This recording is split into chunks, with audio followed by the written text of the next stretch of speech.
أعوذ بالله من الشيطان الرجيم. بسم الله الرحمن الرحيم.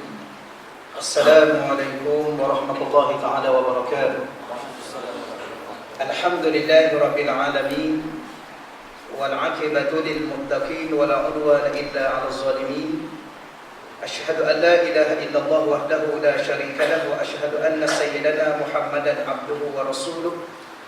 اللهم صل وسلم وبارك على سيدنا محمد وعلى آله وأصحابه ومن تبعهم بإحسان إلى يوم الدين. اللهم اشرح لنا صدورنا وحسن أخلاقنا ويسر لنا أمورنا. اللهم ارزقنا الفهم والعلم والحكمة والعقل برحمتك يا أرحم الراحمين. والحمد لله رب العالمين. أما بعد.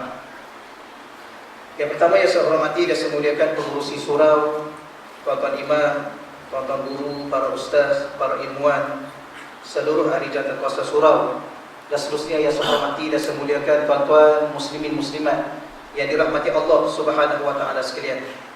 Alhamdulillah, seperti biasa kita bersyukur kepada Allah Subhanahu wa taala dan terima kasih pada pihak surau, khususnya Tuan Haji Malik yang jemput saya untuk ke sini. Dah agak lama rasa-rasanya tak sampai ke sini. Cuma malam ni tuan-tuan yang dirahmati Allah sekalian, malam ni saya pun tak sempat nak berbincang dengan Tuan Haji Malik ni tajuk apa malam ni. Cumanya saya bawa 2 buah kitab. InsyaAllah sempat tak kitab malam ni. 2 buah kitab ni saya pun sendiri tuan-tuan sekalian, dia ada 2 tajuk. Tajuk yang pertama tajuk yang ringan, perbahasan yang ringan, perbahasan yang tidak berat, santai-santai. Tajuk yang kedua ni tajuk berat. Tuan-tuan yang nak mana satu ya? Ke tajuk ringan-ringan lah tuan-tuan, dah kaki bulan ni banyak kecil gitu tuan-tuan ya. Ke tajuk berat. Tajuk berat saya nak bawa malam ni kewujudan Allah Subhanahu wa taala. Tapi kalau tajuk ringannya ialah amalan-amalan sunnah selepas solat, yang kadang-kadang menjadi satu masalah, bukan masalah sangat tuan-tuan, menjadi satu perdebatan, satu perselisihan faham di kalangan masyarakat kita yang ada akhir-akhir. Ustaz Zairul ataupun macam mana tuan-tuan ya? Dia apa pun ikut ustaz lah. Saya satu buku ni tuan-tuan, satu buku mungkin tuan-tuan dah belajar, mungkin tuan-tuan dah belajar ataupun tuan-tuan dah baca buku ni, dan mungkin Ustaz Subki pun pernah sampai ke sini ya. Buku amalan sunnah selepas daripada solat. Dah baca ke? Ada beberapa perkara, beberapa bab yang boleh kalau kita baca kitab ni menjadi sedikit pencerahan untuk menambahkan lagi ilmu, menambah lagi pemahaman, menambahkan lagi keyakinan terhadap amalan-amalan yang masyarakat awam macam saya dengan tuan-tuan ni beramal selepas daripada solat. Yang kadang-kadang tuan-tuan sekalian akhir-akhir ni oleh kerana banyak sangat guru-guru WhatsApp ni, jadi keliru pula kita. Dan kadang-kadang orang menimbulkan balik isu-isu tertentu tersebut, kemudian dibahaskan akhir sekali kita sendiri pun pening dah. Boleh juga tuan-tuan ya. Akhir-akhir bulan ni tajuk-tajuk ringan je lah. InsyaAllah pada masa akan datang nanti ya, saya akan bawa tajuk-tajuk yang mungkin menambahkan lagi dekat saya, dekat tuan-tuan, hati saya, hati tuan-tuan dengan Allah Subhanahu wa ta'ala. Bukan apa sangat tuan-tuan, kadang-kadang di akhir zaman ini mungkin hati saya lah, saya tak tahu lah hati tuan-tuan ya, kadang-kadang rasa jauh dengan Allah Subhanahu wa ta'ala. Kita yang tahu Allah itu wujud, tetapi kadang-kadang jauh daripada hati saya dengan tuan-tuan merasai kewujudan Allah yang bersama dengan kita. Atau kadang-kadang penting juga saya nak bawa tajuk-tajuk begini, bukan apa sangat tuan-tuan, tajuk kewujudan Allah ini ialah tajuk yang saya sendiri bila mana saya bincang memanfaatkan untuk diri saya, untuk tuan-tuan, agar hati saya, hati tuan-tuan tidak jauh daripada Allah, sentiasa bersama dengan Allah Subhanahu wa taala. Tapi ibadah-ibadah yang kita buat tu pun tuan-tuan sekalian menambahkan dekat kita dengan Allah Subhanahu wa taala. Tetapi dalam masa yang sama juga ibadah yang kita lakukan mungkin menambahkan jauh kalau kita tidak meneliti, ia memahami secara tuntutan syarak. Ya, buku ni bagus tuan-tuan kalau tuan-tuan bacanya, ya, amalan sunnah selepas daripada solat dan kelebihan dia. Buku ni telah diiktiraf ya daripada Allahyarham Tuan Guru Datuk Ni Abdul Aziz Nikman. Ia juga diiktiraf oleh Profesor Datuk Dr. Haruddin. Ia diiktiraf oleh Dr. Luqman Haji Abdullah, ia pengetua Pondok Lubuk Tapang. Ya, kerana buku ni satu buku kajian yang terperinci berdasarkan hadis dan pendapat para alim ulama berkaitan dengan amalan-amalan saya dengan tuan-tuan selepas solat. Baik, kita baca sinilah tuan-tuan ya. Dan untuk malam ni saya nak baca 2 bab. Ya, sekadar masa yang ada, kita baca cepat-cepat tuan-tuan. Bab yang pertama ialah berkaitan dengan berzikir selepas daripada solat. Ya, berzikir selepas daripada solat. Boleh tuan-tuan, dia ada 2 perbahasan di sini. Yang pertama sekali, waktu untuk berzikir selepas daripada solat. Yang keduanya, adakah boleh atau tidak boleh kita berzikir secara nyaring selepas daripada solat. Baik, hukum berzikir selepas daripada solat. Mengenai hukum berzikir selepas solat, saya baca terus di sini tuan-tuan ya, kita cepatkan sikit. Yang mengenai hukum berzikir selepas daripada solat fardu, kami tidak berhasrat untuk memanjangkan perbincangan mengenainya, kerana semua mazhab yang 4, iaitu mazhab Hanafi, mazhab Maliki, mazhab Syafi'i dan mazhab Hambali sepakat berpendapat bahawa berzikir selepas solat adalah sunat. Jelas tuan-tuan ya? Tadi imam kita zikir, kita pun duduk berzikir. Ada ke tadi yang seorang dua yang tak berzikir? Okey juga. Pokok ada keluar, duduk kat luar-luar tak nak berzikir. Ada ke tadi? Saya tak tengok. Kalau ada, kalau ada, tuan-tuan nak kata apa kat kawan-kawan kita tu? Tak apalah, tak ada masalah. Ia lagi pun hukumnya sunat. Ya? Tak ada masalah. Okey, jelas tuan-tuan. Cuma ulama ini bersepakat, 4 mazhab ni sepakat. Cuma sedikit pencerahan lah tuan-tuan ya. Kadang-kadang orang akhir zaman ni, saya yakin tuan-tuan yang selalu duduk kat surau ni okey. Tambah-tambah surau Kota Warisan. Surau Kota Warisan ni dah terkenal dah tuan-tuan nama dia. Syekh Nuruddin pun dah sampai. Habib Abdullah dah sampai ya. Habib pun dah sampai ramai ya. Ustaz Fadil pun tahu segala dah sampai sini. Alhamdulillah tuan-tuan guru besar kita dah sampai sini. Saya rasanya okey tuan-tuan. Cuma kadang-kadang bila mana kita berbincang dalam grup-grup kita tu, ada lagi yang masih keliru. Soal apa? Soal mazhab. Mazhab ni banyak kali dah saya ulang di sini setakat saya datang tuan-tuan sekalian, mungkin tuan-tuan pun dah faham. Mazhab ni bukan orang.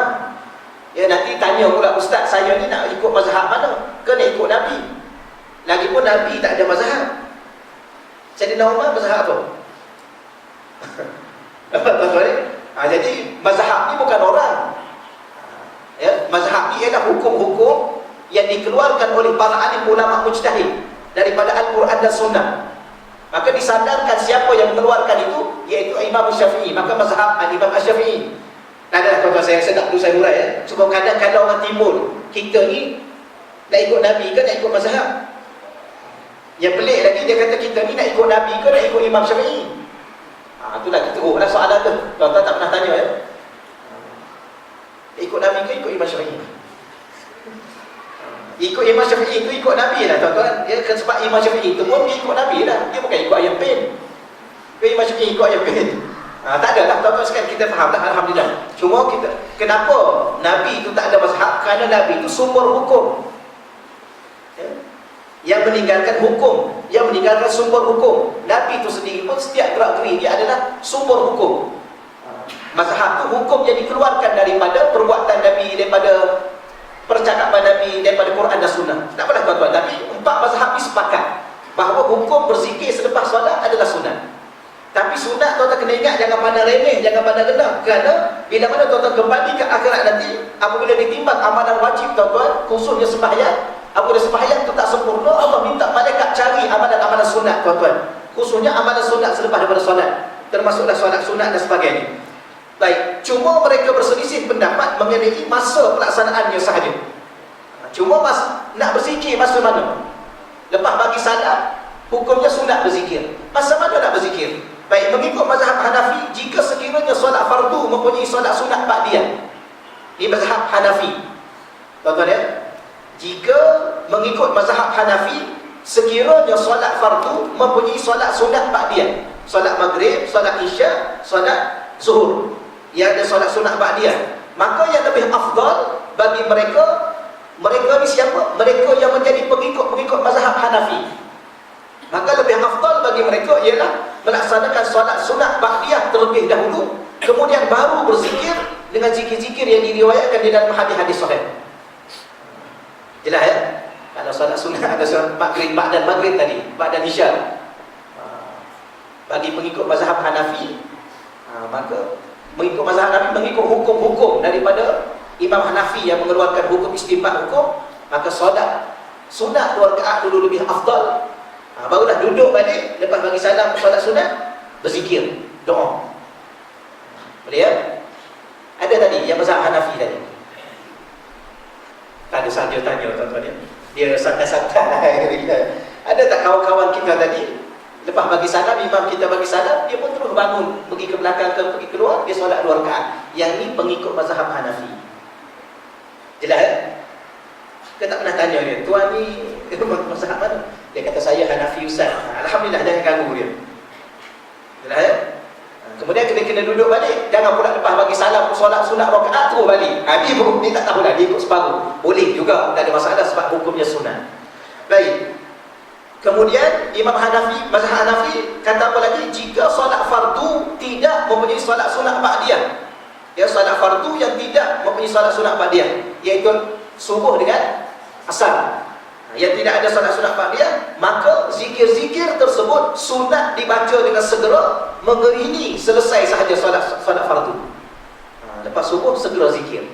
Jangan segera balik, segera zikir. Begitu juga ba'da asri, lepas asar zikir. Tuan-tuan, perkara tersebut daripada mazhab Hanafi disebut dalam kitab apa? Fathul Qadir, jilid yang kedua, safhah muka surat 390. Boleh tuan-tuan ya. Jadi kalau tuan-tuan nak beramal seumpama apa yang kita sebut tadi, tuan-tuan kena menjadi salah seorang pengikut mazhab Hanafi. Jangan pula tuan-tuan jawab, kenapa terus bangun solat 2 rakaat? Saya ikut Nabi. Mana hadis Nabi yang menyatakan secara qat'i, putus ataupun secara sarih, jelas, yang mengatakan lepas bagi salam terus segera bangun 2 rakaat? Maka sebab itulah bab ini menjadi bab selisih pandangan ulama 4 mazhab, sebab dia tak ada dalil qat'i, dalil yang putus mengatakan lepas bagi salam terus bangun 2 rakaat. Yang bagi alasan dia kata dia ikut Nabi itu, wallahualam dia mengaji dengan Nabi mana. Kekasar cakap macam tu tuan-tuan. Sebab kadang-kadang orang ni mudah sangat dia salah pada Nabi, padahal benda tu tidak ada. Padahal benda tu menjadi furuk, benda-benda furuk, benda-benda cabang yang boleh dijadikan pandangan-pandangan para alim ulama. Wallahualam tuan-tuan ya. Baik, sementara mazhab Maliki, mazhab Syafi'i dan mazhab Hambali, ya, 3 mazhab, kesemua mereka bersepakat menyatakan bahawa zikir-zikir tersebut sunat dibaca dengan segera. Sunat tuan-tuan ya, zikir itu hukumnya sunat. Bila nak baca, sunat baca segera hukumnya. Ya, selepas selesai sahaja solat fardu, sama ada solat fardu tersebut mempunyai solat sunat ba'diyah ataupun solat fardu itu tidak ada solat sunat ba'diyah, maka 3 mazhab ni sunat segera baca dulu. Zikir-zikir, wirid-wirid, doa, barulah tuan-tuan boleh bangun untuk solat 2 rakaat. Disebut dalam kitab apa tuan-tuan? 4 mazhab, 3 mazhab tadi, tuan-tuan boleh rujuk dalam kitab Mughnil Muhtaj ila Ma'rifati Alfazil Minhaj, jilid yang kedua, muka surat 436. Ya, dalam kitab Mughnil Muhtaj ila Ma'rifati Alfazil Minhaj, ya, jilid yang kedua, safhah muka surat 436. Boleh tuan-tuan ya? Jadi sekarang ni tuan-tuan mazhab mana? Jadi mazhab ni bukan saya, bukan tuan-tuan yang pilih-pilih. Okey ya? Dia tak boleh pilih, kita pilih sendiri tak boleh. Kenapa kita tak boleh nak pilih sendiri? Sebab tuan-tuan, kalau kita diberi untuk memilih sendiri, pertama kita tak ada kelayakan untuk memilih mazhab. Kita tak tahu bagaimana setiap mazhab ini berbahas, mengeluarkan hukum dengan kaedah-kaedah yang mana. Jadi pihak berwajib, mungkin tuan-tuan JAKIM ke ataupun Jabatan Mufti ke, setiap negeri, setiap negara ni, dia yang tentukan.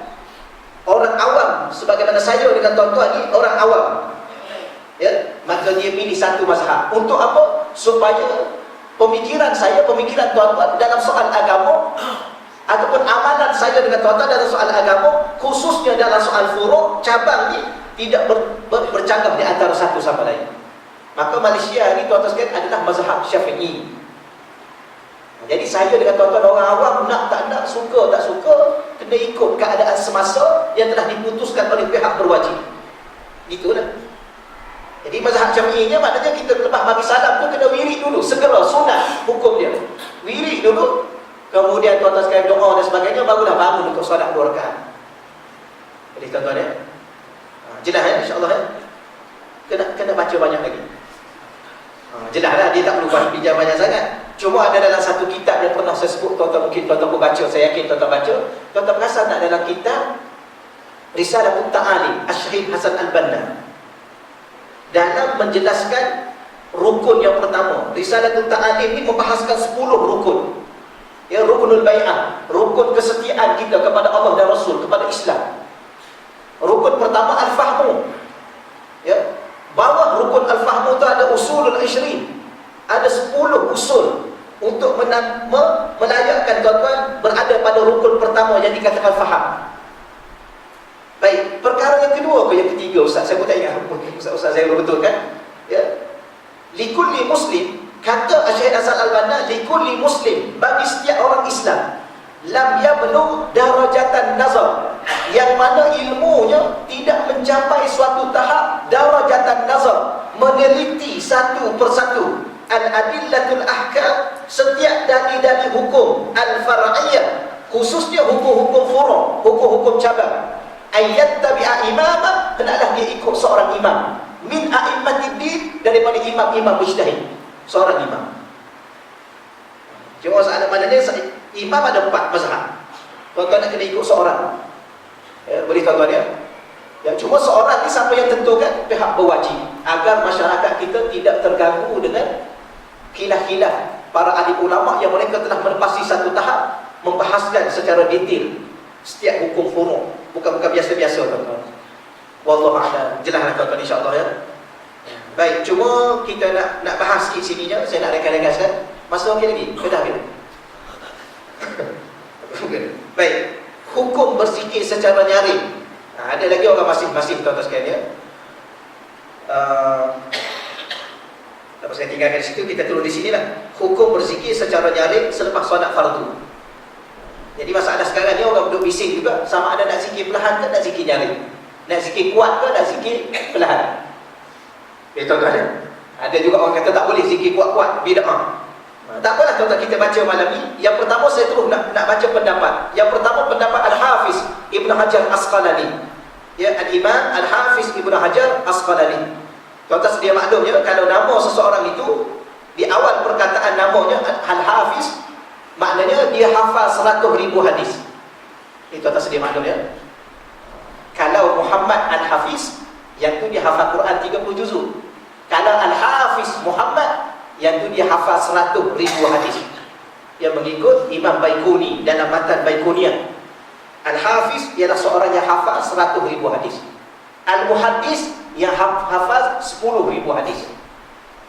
Beri tuan-tuan. Jadi Al-Hafiz Ibn Hajar Asqalani merupakan salah seorang tokoh ulama yang sangat terkemuka, yang disegani dan dihormati sejak sekian lama oleh para ulama hadis yang lain bermazhab Syafi'i. Ya tuan-tuan, yang hafal 100,000 hadis ini pun ikut mazhab Syafi'i. Ya.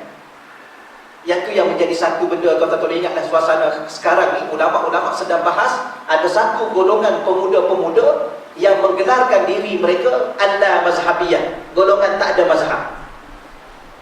Kami tak perlu ikut mana-mana mazhab, kami ikut Nabi je.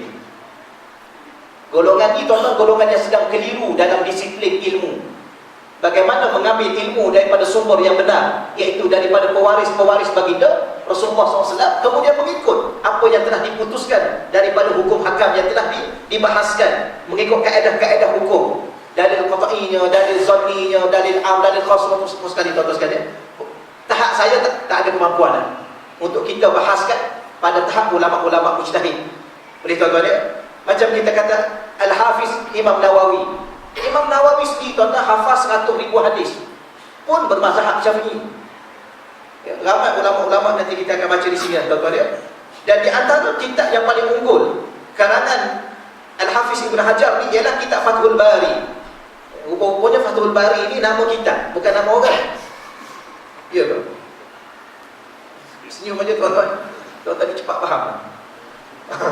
Fathul Bari, sebuah kitab yang dikarang oleh Al-Hafiz Ibn Hajar Asqalani. Kitab ni dia mensyarahkan hadis sahih Imam Bukhari, yang mana dikarang memakan masa selama 25 tahun. Ni tuan-tuan ya. Dia mengaji berapa lama, dia karang kitab berapa lama kita pun tak tahu dah. Ya. Mengarang kitab selama 25 tahun. Tak apa tuan-tuan, saya ringkaskan pada tuan-tuan. Cuba kita perhatikan apa yang telah ditulis oleh Al-Hafiz Ibn Hajar Asqalani mengenai permasalahan berkaitan dengan bab yang kita bincang tadi, apa hukum berzikir secara nyaring.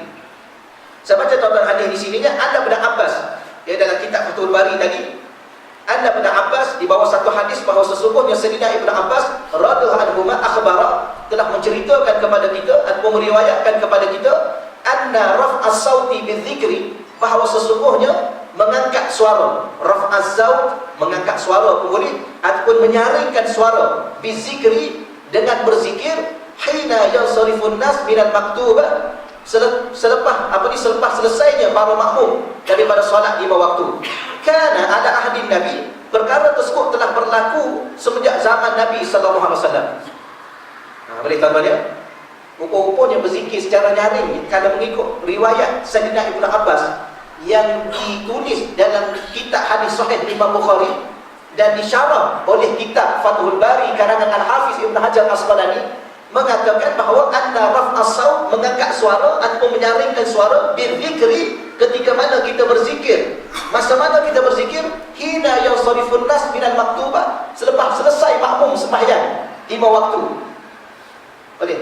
Kana adalah telah berlaku, kana fi'il madhi, adalah telah berlaku ala ahdi Nabi, semasa zaman Nabi sallallahu alaihi wasallam. Baik, maka Al-Hafiz Ibn Hajar Asqalani ketika mengulas kenyataan Sayyidina Abdullah Ibn Abbas tadi telah berkata, wa fihi dalilun, pada hadis yang kita baca tadi merupakan satu dalil ala jawazil jahri bizikri, ya, harusnya kita menyaringkan suara ketika berzikir akibat salat, selepas selesai daripada solat fardu. Harus.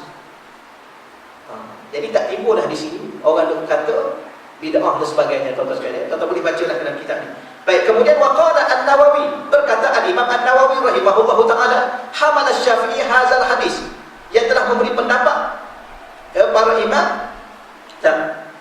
Saudara balik tuan-tuan. Waqala An-Nawawi, telah berkata Imam Nawawi rahimahullahu taala, hamal Asy-Syafi'i, yang mana telah mengambil perkataan Imam Syafi'i dengan berdasarkan hadis ini, telah memberi pendapat bahawa para imam, ya, imam-imam kita tuan-tuan sekalian, ya, dan imam mana-mana sekalian pun disunatkan, ya, hazal hadis ala annahum jaharu bihi waqtan yasira li ajli ta'lim sifat zikir, mengatakan bahawa disunatkan menyebut kalimah-kalimah zikir secara nyaring selepas daripada solat fardu 5 waktu dalam tempoh waktu tertentu sahaja, dan bukan dilakukan secara berterusan dan selamanya setiap kali selesai solat waktu. Cumanya uraian sedikit daripada Imam Nawawi yang mengukilkan kata-kata daripada Imam Syafi'i. Imam-imam kita ni tuan-tuan, dia boleh baca nyaring, cuma bukan semua daripada awal sampai akhir, ya. Dia boleh baca contohnya kepala-kepala, tapi baca nyaring harus, hukumnya harus. Nak nyaring semua sekali, kalau mengikut Al-Hafiz Ibn Hajar, boleh semua sekali. Tapi kalau mengikut Imam Nawawi yang dia nukilkan daripada Imam Syafi'i, dia sebut kepala-kepala. Contohnya kita nak baca Allahu la ilaha illa huwal hayyul qayyum, kemudian yang la ta'khudhuhu sinatun wa la nawm, baca perlahan. Amana rasulu bima unzila ilaihi min rabbih, baca yang tu yang awal. Kemudian baca kita subhanallah, ya la subhanallah, subhanallah, subhanallah, subhanallah, alhamdulillah, alhamdulillah, alhamdulillah, pun boleh kan macam ni. Baik tuan-tuan ya. Baik, kenapa ini?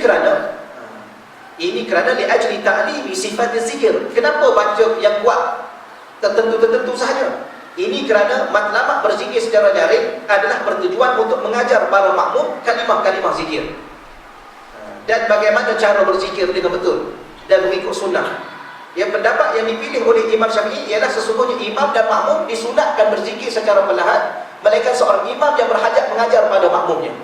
Cuma dalam banyak-banyak pendapat, Imam Syafi'i lebih cenderung kepada pendapatnya berzikir secara perlahan, kecuali imam kita ni berniat untuk mengajar makmum di belakang cara berzikir dengan betul dan susunan zikir. Jadi maknanya sekarang ni nak zikir perlahan pun boleh, nak zikir kuat pun boleh. Zikir kuat hukumnya harus. Kalau zikir perlahan harus juga. Tapi kalau nak zikir yang kepala-kepala zikir saja, yang awal-awal tu supaya orang boleh ikut, pun boleh juga.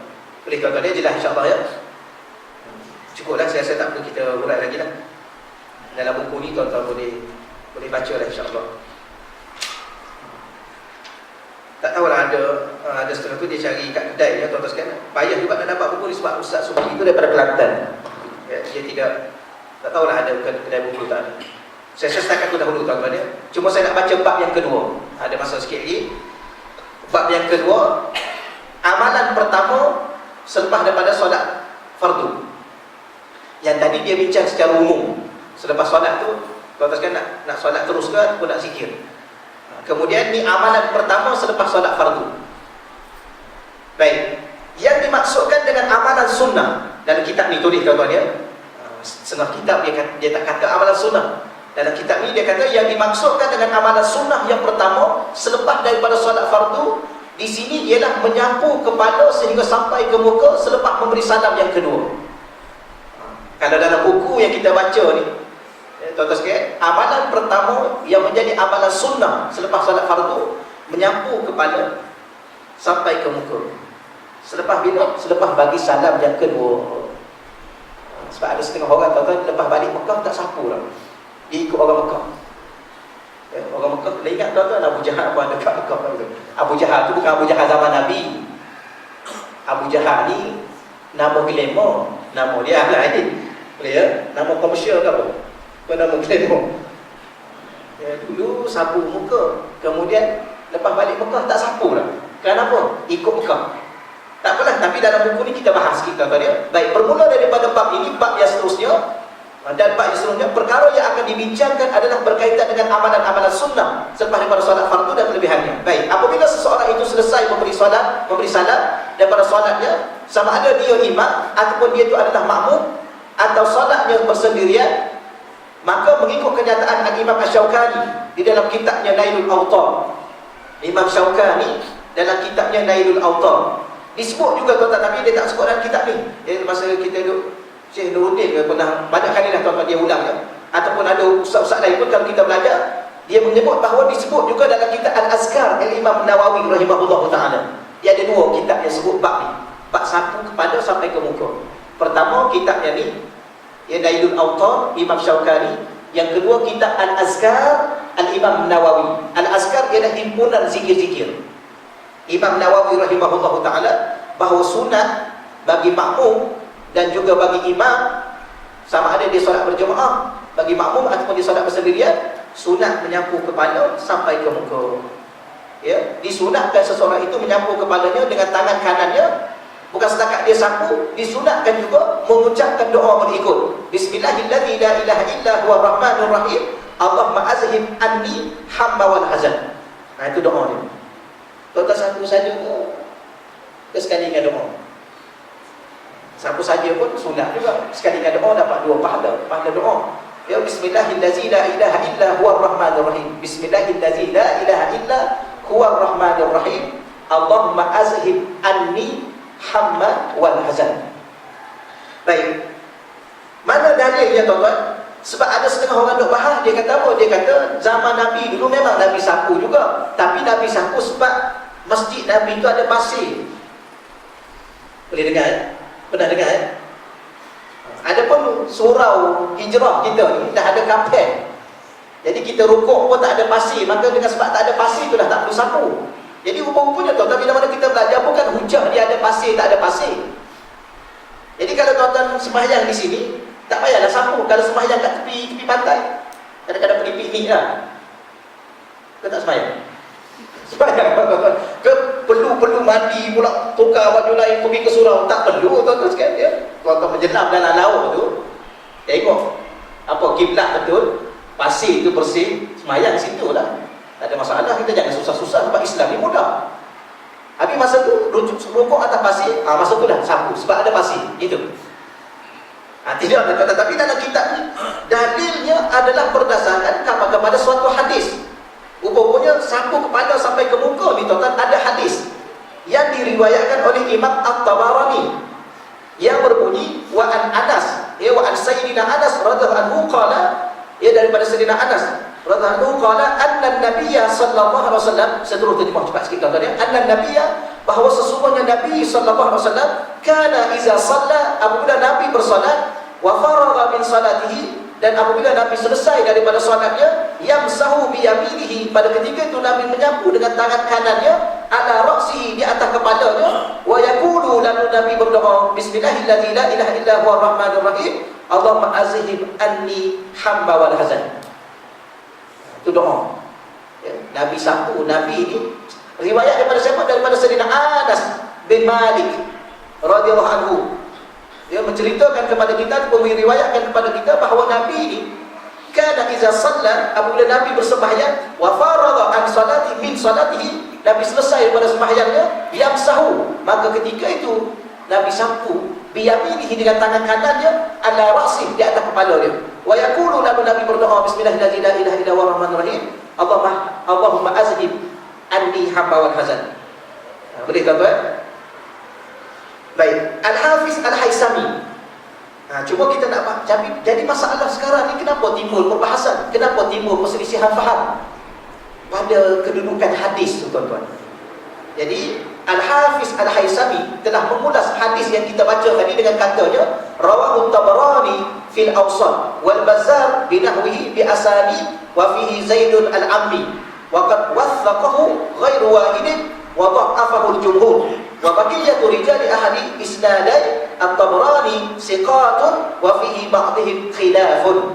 Baik, Imam Al-Hafiz Al-Haisami dia kata, tuan-tuan, hadis ini rawahu Tabarani, diriwayatkan oleh Imam Tabarani di dalam kitabnya Al-Awsat. Ya, Imam Tabarani riwayatkan hadis itu dalam kitabnya, kitab Al-Awsat. Betul? Boleh tulis sikit ya, untuk kita bagi pencerahan pada siapa-siapa kalau nak terima. Kalau tak terima tak ada masalah, tuan-tuan sekalian, sebab benda tu dah selesai dah pun solat pun. Ya, dah bagi salam pertama, salam kedua, habis dah. Kena masuk muka juga. Kenapa tak sapu tadi? Ni guru mana ni? Tak payahlah guru mana-mana, tuan-tuan ya. Guru mana? Ni guru sunnah ni. Yang sapu tu guru bid'ah. Tak payahlah tuan-tuan kata kat siapa-siapa, biarkan ya. Dia nak sapu, dia sapu. Dia tak nak sapu, biarkan.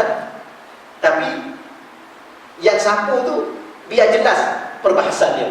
Yang tak sapu tu pun biar jelas yang mana yang dia ikut. Tak ada masalah, tuan-tuan. Baik. Hadis ini juga katanya diriwayatkan oleh Al-Bazzar binahwihi bi asani wa fihi Zaidun al-Ammi. Hadis ini juga riwayat daripada Imam Al-Bazzar. Ya, dua riwayat, Imam Tabarani dengan riwayat Imam Al-Bazzar. Cuma Imam Al-Bazzar meriwayatkan hadis ini dengan sanad yang berbeza-beza. Baik. Maka disebut lagi oleh Imam Haisami, dia kata terdapat di dalam sanad hadis ini seorang perawi yang bernama Zaid Al-Hawari. Di sini tuan-tuan yang menjadi masalah.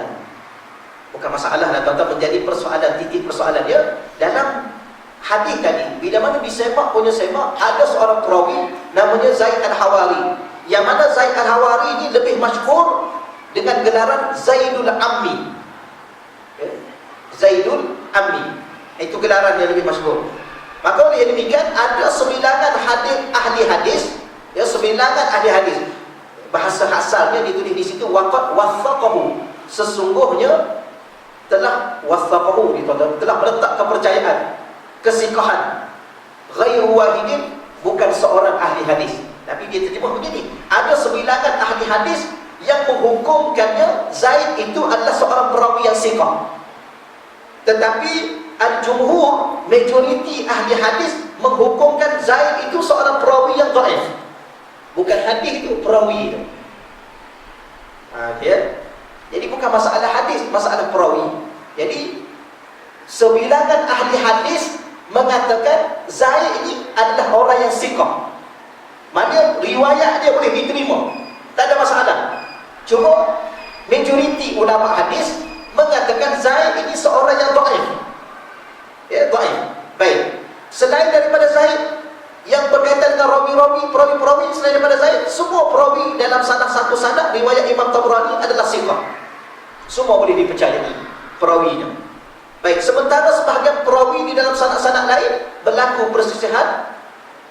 Okey, tuan-tuan, berlaku perselisihan pendapat di kalangan ahli hadis yang mengenai status mereka.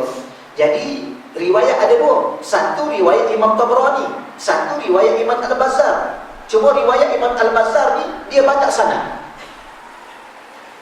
Ada pun perawi-perawi yang diriwayatkan oleh Imam Tabarani, semua perawinya sikah. Cuma dalam Imam Al-Bazzar ni ada seorang yang namanya tadi. Zaid tadi. Boleh tuan-tuan? Berkaitan dengan hadis ni. Baik, maka berdasarkan kepada kata-kata Al-Hafiz Al-Haisami, hadis ini kedudukannya masih menjadi perselisihan di kalangan ahli hadis berhubung dengan statusnya. Maknanya, kalau ada orang kata hadis ni hadis dhaif 100%, tak boleh, kerana ulama hadis sendiri selisih pandangan. Maka tak boleh kita kata hadis ni tak boleh pakai dah sebab dia dhaif. Tak boleh, kerana dia masih lagi dalam perselisihan. Maka bagi ahli hadis yang menghukumkan Zaid Al-Ammi sebagai siqah, akan menghukumkan hadis ini sahih atau hadis ini hasan, kerana semua perawi lainnya mengikut kenyataan daripada Al-Hafiz Al-Haisami adalah siqah. Boleh tuan-tuan? Sementara ahli hadis yang menghukumkan Zaid Al-Ammi sebagai dhaif akan menghukumkan hadis ini adalah dhaif. Jadi sekarang ni masih lagi perselisihan ulama, ada kata sahih. Jadi kalau tuan-tuan nak beramal, boleh beramal, kerana ada ulama hadis kata hadis ini sahih. Kerana dalam semua perawi-perawi yang diriwayatkan oleh Imam Tabrani, semua perawinya sahih, siqah. Cuma yang menjadi masalah sikitnya dalam riwayat Al-Bazzar ada Zaid. Baiklah, maka pengarang kitab kita dibuat kesimpulan untuk saya dengan tuan-tuan. Habis macam mana Ustaz? Macam mana? Agak-agak tuan-tuan macam mana? Nak sapu ke tak nak sapu? Maka dia buat andaian beginilah. Ada ulama kata sahih. Kalau sahih je lah, tak ada masalah perbincangan apa, nak sapu je lah. Boleh pahala. Amalan apa? Amalan sunnah selepas daripada solat. Hukumnya sunnah. Dan dia sunnah Nabi SAW. Jelas tak?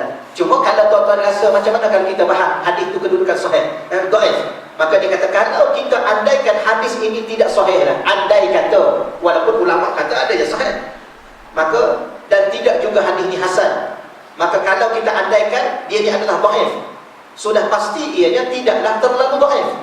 Kerana kalau tuan-tuan sebut hadis itu dhaif, kita akan tanya pula hadis itu tahap mana dhaif dia, adakah terlalu dhaif? Lepas tu kadang-kadang jangan cepat sangat tuan-tuan sekalian. Kadang-kadang orang-orang muda sekarang ni salah ustaz baca hadis tu dhaif tu. Bila mana kita baca dhaif sebab sanad ke sebab apa? Dia kata sanad tu apa pula? Yang sudah. Kita kata matan dia dhaif ke perawi dia yang dhaif. Dia kata yang matan yang mana satu? Perawi yang sudah. Tak payah cakap dah tuan-tuan sekalian. Ada satu kali lepas forum, Allah Ustaz apa ni perlik tu ya? Allah, dipelih dia ada menang sekali dipelih tu tandingan Dun dia menang. Siapa saya? Bukan mufti pelih, bukan. Ada dipelih tu seorang. Allah Ustaz Hashim Yasin. Hashim Yasin di USJ kan tak silap kata dia forum ketika itu. Saya pun lama saya tak ingat dah. Tak apa saya cerita umum. Tempat tu dah tak ingat, bila tak ingat. Bila mana dia dalam forum tu. Lepas forum ada seorang pemuda datang dekat dia. Pemuda tu kata yang ustaz baca hadis tadi tu dhaif tu. Cuma ustaz tu tanya, anda hafal berapa puluh hadis? Dia kata saya tak ada lah hafal banyak sangat hadis, tapi kalau tak banyak tak payah cerita lah. Kadang-kadang tuan-tuan itu nasib baik tanya soalan macam tu. Kalau tanya hadis tu dhaif sebab apa? Sanadnya dhaif ke, apanya yang dhaif ke, matan ke, apa semua sekali. Tuan-tuan sekalian payung. Sebab tak apalah walau bagaimanapun, tuan-tuan, bila mana kita bercakap pasal dhaif ni ada yang terlalu dhaif, ada yang tidaklah terlalu dhaif, kerana ahli hadis masih berselisih pendapat mengenai peribadi Zaid Al-Ammi. Okey, justru itu kesimpulan hadis ini masih boleh diamalkan di dalam ibadah sunat yang berkaitan dengan kelebihan atau dikenali sebagai fadailul amal. Itu kesimpulannya.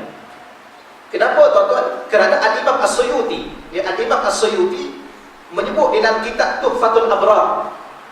Tuan-tuan ingat ya hari-hari ni, kitab-kitab ni, Imam As-Suyuti menyebut di dalam kitabnya Tuhfatul Abrar mengenai beramal dengan hadis dhaif. Kalau kita andaikan dia ni dhaif lah, hadis ni hadis dhaif lah. Bagaimana pandangan Imam Suyuti dalam kitab Tuhfatul Abrar? Kata Imam Suyuti, qala ulama minal muhaddisin wal fuqaha wa ghairihim. Dia telah berkata para alim ulama di kalangan ahli hadis wal fuqaha dan ahli fiqh wa ghairihim dan ulama selain daripada mereka, yajuzu wa yustahabbul amal fil fadail wat targhib wat tarhib. Yajuz hukumnya adalah harus kita beramal dengan hadis dhaif, wa yustahabbu bukan setakat dia adalah harus, wa yustahab ianya adalah disunatkan untuk kita beramal dalam perkara apa? Al-fadail, perkara-perkara tentang fadilat-fadilat, kelebihan-kelebihan amalan. Wat-targhib, galakkan untuk kita melakukan amalan-amalan bil dhaif, dengan hadis dhaif. Malam yakun mawdu'an, selama mana hadis dhaif itu tidak berada pada tahap hadis palsu. Hadis palsu bukan hadis, orang bagi nama je hadis. Tapi dia bukan hadis palsu lah, tak ada bukan hadis lah. Tapi selama mana dia berada pada tahap dhaif, tidak diriwayatkan bahawa dia ni hadis palsu, maka yajuzu, hukumnya harus, wa yustahabu, bahkan hukumnya sunat. Jadi sunatlah sampai kepada ni tuan-tuan, dengan hadis yang kita baca tadi. Okey, boleh ya, insya-Allah ya. Ada soalan tadi setakat itulah, insya-Allah.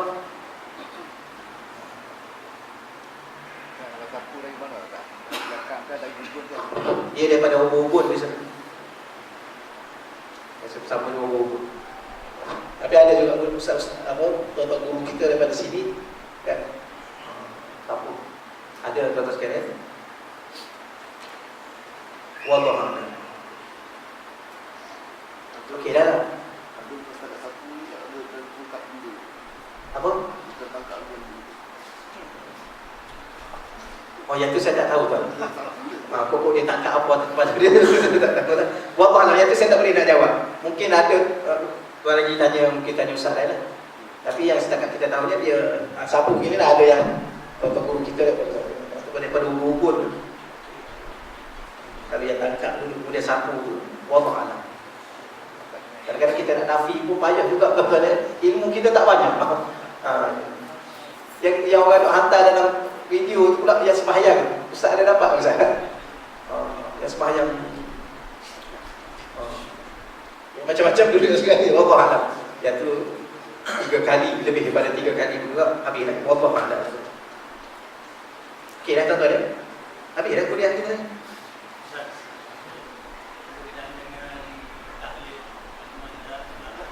Ya.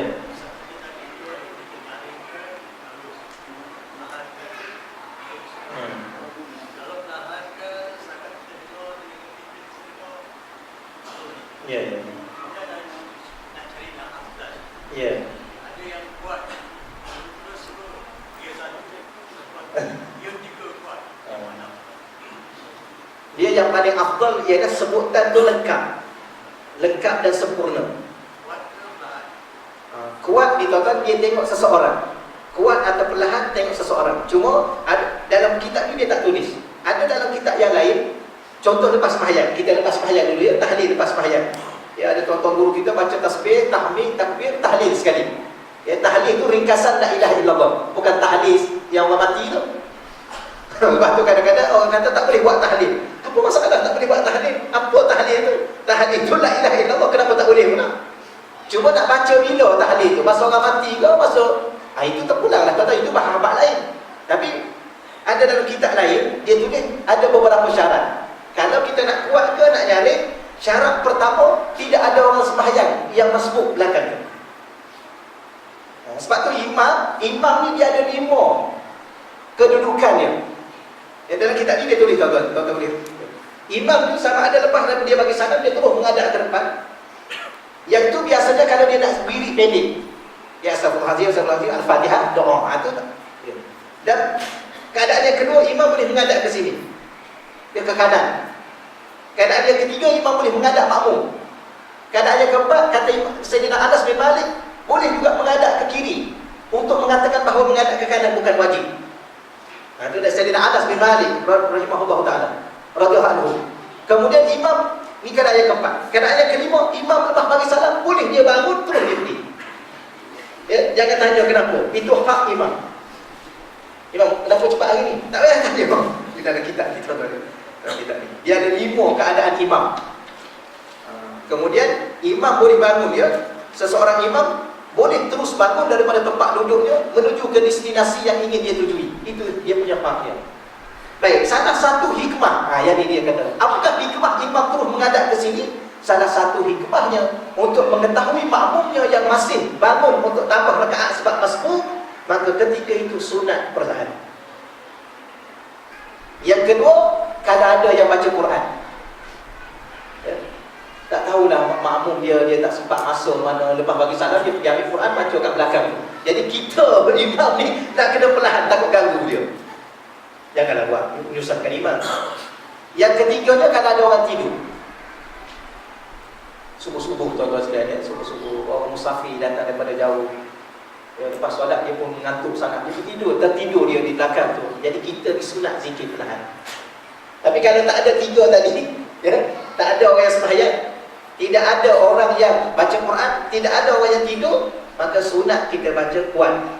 Kerana baca kuat ini, kata dalam satu kitab Haqaiq Ahli Tasawuf, Syekh Abdul Qadir Isa, dia kata lebih memberi kesan ke dalam jiwa-jiwa yang lalai. Tambah-tambah bila mana berjemaah, maka aura zikir secara berjemaah ni akan membersihkan hati kita dan menginsafkan dan menghidupkan hati-hati yang lalai. Wallahu a'lam. Itulah. Cuma yang tuan lagi kata gear tadi, gear 1, gear 2, gear 3. Imam kita kat sini gear apa? Dekat tahlil lah. Tahlil arwah. Tahlil arwah ni tuan-tuan sekalian, yang afdalnya perlahan lah ya. La ilaha illallah, la ilaha illallah. Tapi masa saya duduk dengan tuan guru dulu, dia kata zikir ni biar malaikat boleh tulis. Kita pun tak tahu malaikat boleh tulis. Apa malaikat boleh tulis? Subhanallah, subhanallah. Tapi tuan-tuan pernah berzikir dekat belakang tuan guru? Pernah ya? Subhanallah, subhanallah, subhanallah.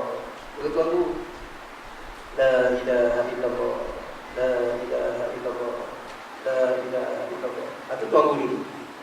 Allah yang rukuk dia lama, sujud dia lama. Katakan sujud dia lama. Subhanallah, subhanallah, subhanallahil azim, walhamdulillah, subhanallahil azim. Dia tak ada subhanallahil azim, walhamdulillah. Cuma dia ada pernah, saya ingat sekalinya dia sebut begini, dia kata jangan sampai subhanallah, subhanallah, subhanallah, subhanallah, subhanallah. Malaikat pun tak sempat nak tulis. Jadi kodar-kodar tu lah. Dia 3 pun tak apa, tapi dia sempat malaikat tulis. Maknanya ialah sebutan huruf tu dan makhrajnya biar betul lah tuan-tuan. La ilaha illallah, la ilaha illallah, la ilaha illallah, la ilaha illallah. Laju juga, tapi bunyi baru boleh. Jangan la ilaha illallah. Tak mau. Sama juga subhanallah, subhanallah, subhanallah, subhanallah, subhanallah, subhanallah. Tak mau. Malaikat tak sempat tulis. Padahal malaikat ni, tuan-tuan tahu kelajuan malaikat berapa? 300,000 kilometer satu saat. Disebut dalam kitab Manusia dan Islam. Saya pernah sebut pada tuan-tuan ni, ingat lagi ya? Kitab Datuk Dr. Harundin. Kitab besar, kitab tebal, Manusia dan Islam. Dalam tu dia tulis kelajuan malaikat 300,000 kilometer satu saat. Boleh lagi?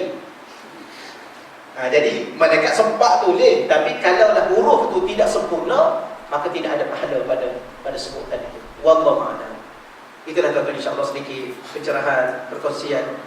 Ya, moga-moga saya dengan tuan-tuan bertambah ilmu sedikit, bertambah pencerahan, agar ibadah yang saya buat, ibadah yang tuan-tuan buat, yang merupakan suatu ibadah yang diterima dan dinilai di sisi Allah Subhanahu Wa Taala. Sunat juga, tapi kalau buat tak ikut cara, tak dapat pahala. Gitulah ya. Tuan-tuan pernah ingat ya, ada ulama dia kata dalam kitab-kitab lah, manusia ni dia ada 5 dalam bab ibadah. Yang nombor 1-nya, dia buat ibadah pada Allah, tak ada apa dia, tak ada pahala. Dia sembahyang, dia puasa, dia sedekah, dia baca Quran, tapi tak ada apa. Sebab apa? Sebab jahil. Sebab ibadah orang yang jahil tak ada nilai. Nabi dalam satu sabda Nabi kata al-ilmu imamu wal amalu tabi'un. Ilmu tu imam, wal amalu tabi'un. Amalan itu akan ikut imam tu. Kalau tak ada ilmu, tak ada amalan dia. Kerana amalan tu dia akan ikut dia.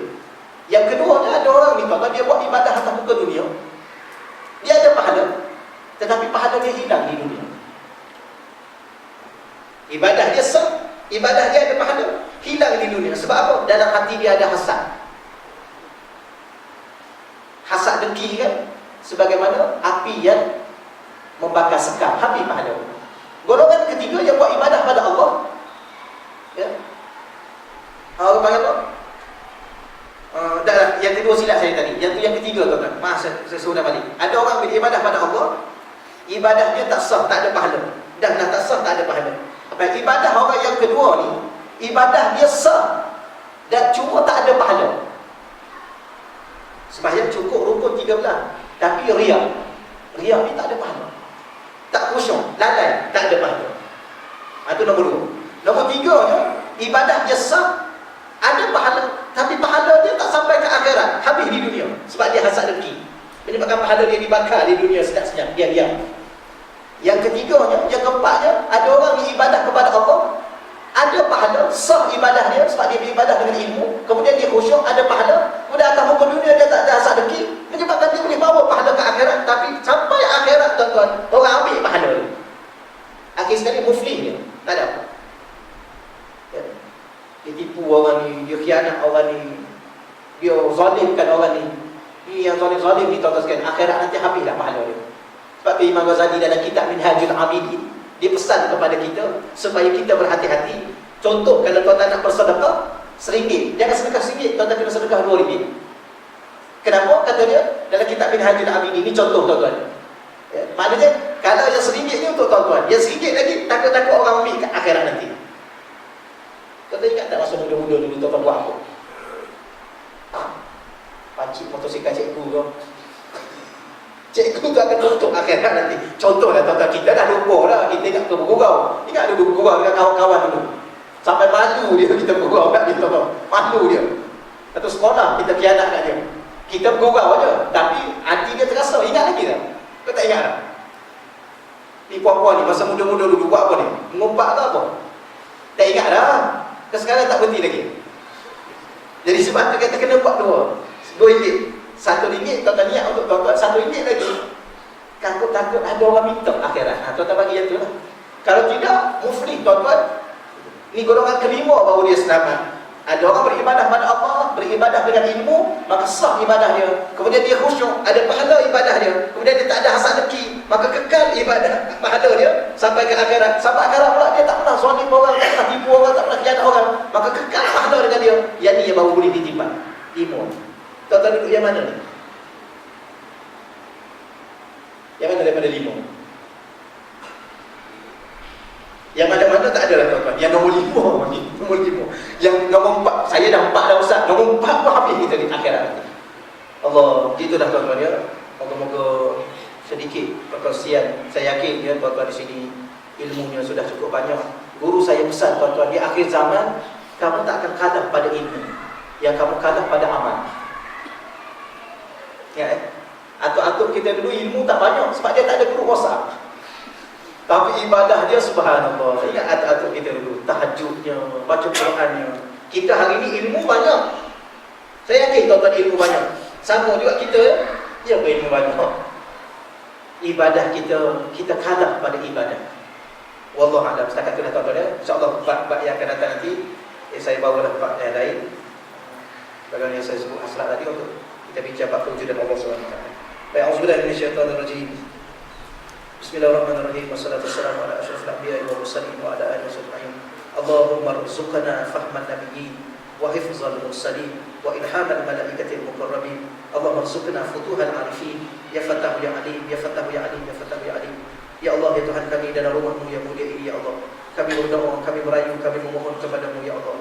Engkau berilah kefahaman kepada kami tentang ilmu ya Allah, untuk kami beramal kepada-Mu ya Allah, sebagaimana Kau berikan kefahaman ilmu yang benar kepada Nabi-Mu ya Allah. Kau hidupkan kami dengan taufik dan hidayah-Mu dalam beribadah kepada-Mu ya Allah, sebagaimana Kau berikan kehidupan taufik dan hidayah untuk beribadah kepada para sahabat Nabi-Mu ya Allah. Engkau bukakanlah pintu-pintu ilmu yang beri manfaat untuk dunia dan akhirat kami ya Allah, sebagaimana Kau bukakan pintu ilmu yang beri manfaat untuk dunia dan akhirat kepada para arifin ya Allah. Ya Fattahu ya Alim, ya Fattahu ya Alim, ya Fattahu ya Alim, bi rahmatika ya arhamar rahimin, walhamdulillahi rabbil alamin. Aqabbalallahu minna wa minkum ya